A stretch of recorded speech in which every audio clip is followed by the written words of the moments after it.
আউযুবিল্লাহি মিনাশ শাইতানির রাজিম। বিসমিল্লাহির রহমানির রহিম।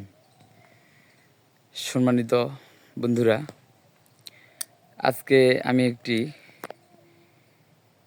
ঘাসের খেতে এসেছি।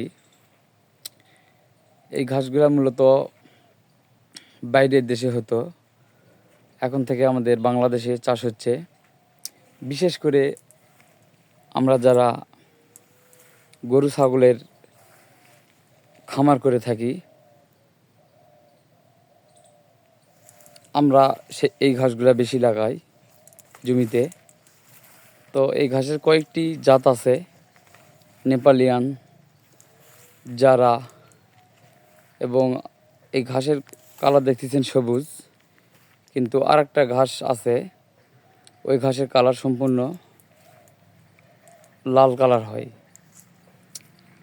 আরেকটা কালার আছে, রক্তে কালার হয়। তো বন্ধুরা, আমরা যারা গরু বা ছাগলের খামার করতে চাচ্ছি, সর্বপ্রথমেই এই ঘাসটি রোপণ করতে হবে। ঘাস রোপণ করার পর আমরা খামার দেব। তো বন্ধুরা, আজকের মতো এই পর্যন্তই।